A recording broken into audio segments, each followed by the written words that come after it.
Well, Governor, starting very broadly, how would you describe this budget? I mean, you don't have to get into the specific numbers, but you've got a challenge here, right? I describe this budget as fiscally disciplined and one that is supporting the people, making life more affordable. I mean, this budget is going to give 2/3 of Marylanders a tax cut. 82% of Marylanders are either going to get a tax cut or have seen no changes at all to their tax code. We are not raising the sales tax. We are not raising the property tax. We are cutting the corporate tax rate. We are eliminating the inheritance tax, and we're cutting $2 billion from this budget. And for the third year in a row, we're going to have a smaller budget than we had the year before. So we're shrinking the size of state government. So I find this budget to be not just fiscally disciplined and fiscally responsible, but I also think it actually makes important investments in our growth agenda, which is actually going to help us to win the future. Okay. Taxes is what people are interested in, because they generally don't see the government spending up close, right? Yeah. So they're looking at their own pocketbook issues. Let's start with the good stuff, the tax cuts. So, for example, what sort of tax cut would a family see? I mean, is it real dollars? Oh, these are going to be real dollars. The vast majority of Marylanders are about to see more money in their pockets. $100 a year, a family making $100,000 a year. Yeah, no, they can see thousands back. And it's important to be able to frame that out because it's not just about the numbers that they are going to see. It's the fact that you now have a government that is actually meeting you where you are. I mean, when we walked in, we knew that we inherited a crisis, a fiscal crisis, where there's a structural deficit that is literally 10 years in the making. And has been predicted since 2017. And so I think a lot of people felt, particularly our working families, that, well, what does that mean for me? I think they're seeing by this budget that we're introducing is, what I'm saying is, we are not going to balance the budget on the backs of working families. In fact, we're going to give working families a bit of relief because we know how stressed they've been. We know how financially tested they have been. And so by being able to come up with fundamental changes to our tax code where, again, 2/3 of Marylanders are going to get a tax cut, 82% are either going to get a tax cut or see no change at all, we think it's an important way of meeting people where they are and showing them that we can invest in our future, but also making sure we're not doing it on the backs of working families. So, continuing with taxes, before we get to budget and spending and cuts, 18% then are going to see a tax increase. Yes. Can you lay out the details of that? Yeah, we're going to ask those of us Marylanders who have done well over these years, done very well over Define these years. well. Well, I think you're going to see adjustments for people who are making over $1 million a year, and a small adjustment for people making over $500,000 a year. But there's a reason, right? We're asking Marylanders who have done well over these past years, at a time when we've seen the stock market double over the past 2 years, rise over 50% in the past 2 years. We're asking them to say, I'm willing to invest a little bit more if it means that I'm going to have the best public schools in America. If it means I'm going to continue on this track of saying that we are going to increase public safety. We have broken the back of violent crime in the state of Maryland, that we can invest in making sure we can have infrastructure, that people are not dying on our roads and our bridges. So I think what we're asking people to do is saying, those of us who have done very well, to invest a little bit more to make sure that Maryland can win this future. How much more? You've talked, 18% of the state is a significant number of taxpayers. How much more are you talking about? Is this a percentage hike in the tax rate? Well, no, I think what's going to happen is that there's really 3 ways that we've been able to gain the revenue that we needed. The first is we had to increase efficiency within our state government. I just recently signed an executive order on government modernization initiative that is really focusing on how do we find waste and make cuts within our state government. And we're also seeing here that not only are we estimating that is going to save us over $50 million in this year alone, also for the 3rd year in a row, we now have a state government that's smaller than the year before. We continue to decrease the size and the reliance on state government. The second thing is we are going to invest in things that are sustainable and that are effective, and we're going to stop investing things that are not sustainable nor effective. And I think you'll see in the budget on certain aspects that we've decided to cut. We decided to cut them simply because I didn't see any real methods of efficacy into the work that they were doing. And then the third component is when we're going to ask us Marylanders who have done very, very well to be able to contribute more. So there is a theory that that the Republican caucus puts out that you can tax to a certain point, but after that you'll get negative gains. And for instance, if you tell those making $500, $600, over $1 million a year, we're going to tax you more. Maryland is already considered a high tax state.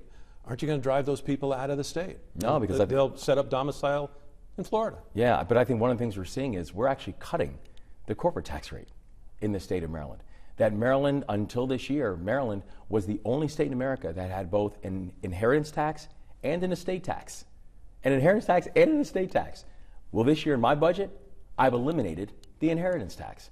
And so I think for a lot of people, for a lot of our corporations, for a lot of our CEOs, when they're seeing the fact that we are increasing, we are focusing on things like regulatory reform, permitting reform, procurement reform, things they've been calling for years but have not been able to get an audience with. Now they have a governor who's saying, I'm going to prioritize regulatory reform and prioritize permitting reform and making things faster and easier. That we have a governor now who's saying, I am going to get corporate tax, make the corporate tax, give a corporate tax cut, and I'm going to make it happen under my watch. And they're hearing that also from a Democratic governor. I think people are very excited.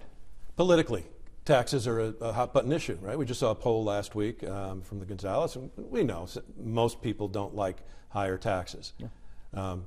You're raising taxes on a minority in this state, so I guess there's some calculation there about popularity and support and that sort of thing. Is it a risky maneuver to do? You're already under attack from the former governor for proposing higher taxes. Oh, I haven't even heard that. Did he do it on social media or something? Governor Larry Hogan has, posted on social media that he left the state in good condition, $3 billion deficit under your watch, and returned to tax and spend is his critique. Well, I would simply say that that the fiscal crisis that we inherited is well documented. Since 2017, they've been estimating that Maryland had a fiscal crisis, and that when we watch COVID money that have come in, it's difficult to celebrate that you didn't drown when you were wearing floaties. This was all federal dollars that was coming on board, and so I had not been on social media, so I didn't see what he said.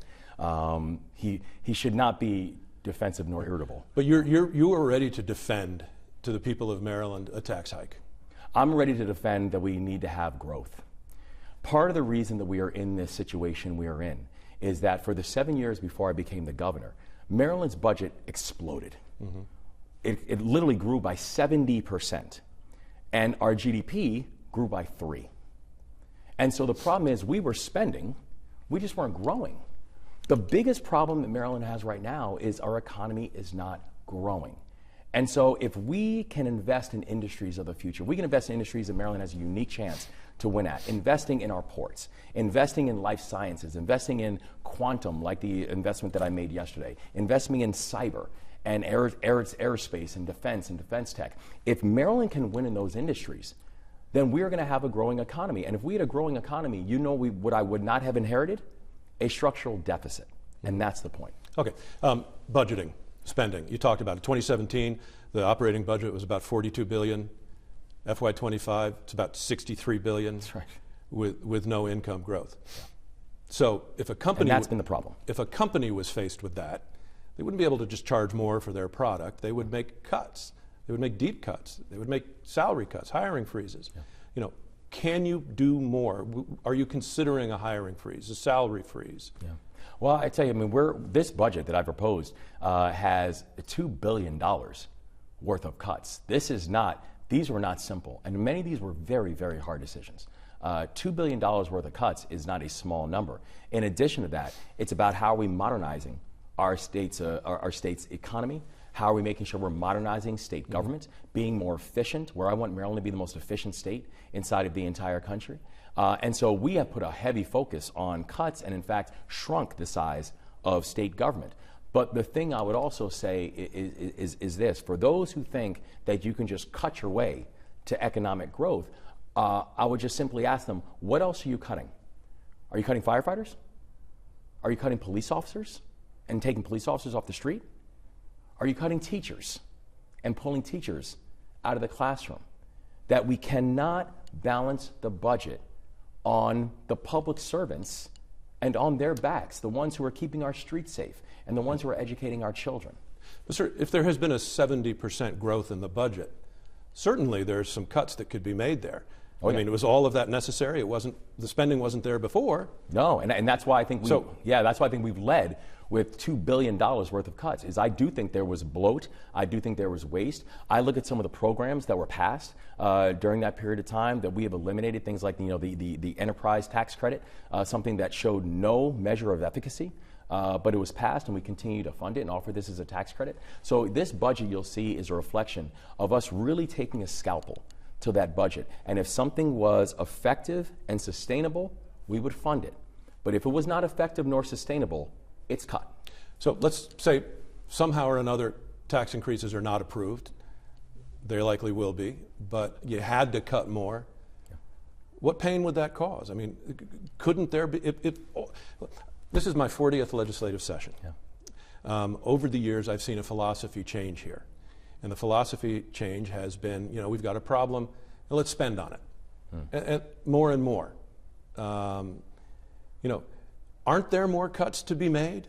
Is all of this spending absolutely necessary? We are going to continue going over this budget with a fine-tooth comb because, I agree with you, Brad. I mean, I look at some of the spending. The spending spree that took place in the 7 years before I became governor, it's inexplicable. It's inexplicable. We saw a rising in costs on certain things. We saw certain mandates put in place, but that did not have a plan to pay for them.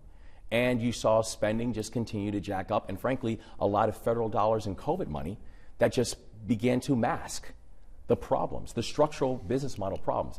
And you're right. Listen, I mean, I've been in elected office now for 2 years. I'm an Army guy and I'm a business guy. That's my background.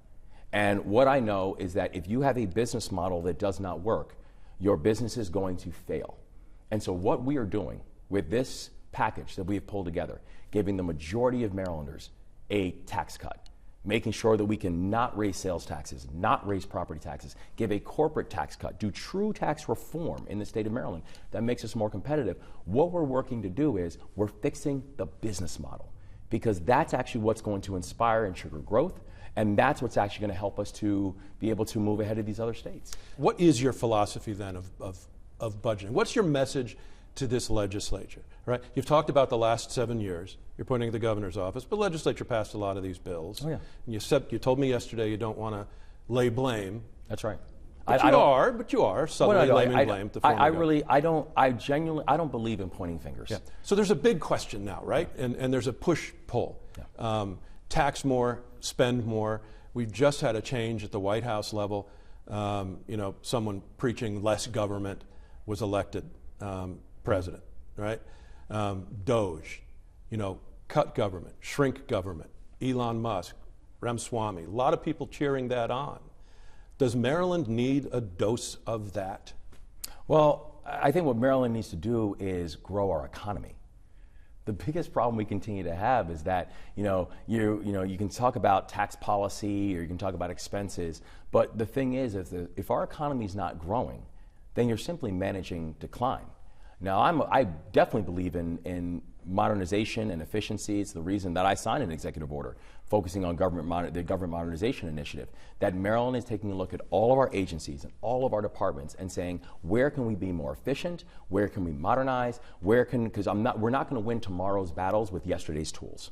Right? So I'm very clear that I am focused on modernization and efficiency. It's how I've always lived my life, and it's how we have to make sure that we're running our state government.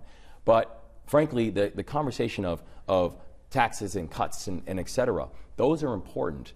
But truthfully, the future is growth. The future is forward. We have got to get this economy moving because when we continue to have Maryland's GDP growing at half the level of the national average, which is where it was, when we continue to have the national average state growing at 11% in the 7 years before we came on board, and Maryland growing at 3%, you are consistently going to have a structural deficit, which is now 20 years in the making, and the reason that I inherited one of the worst fiscal crises in 20 years. And so the only way we are going to fix this, not just for the short term, but for the long term, is growth. And that's where our focus is. Okay, thank you. Thank very you much. I appreciate it. Thank you.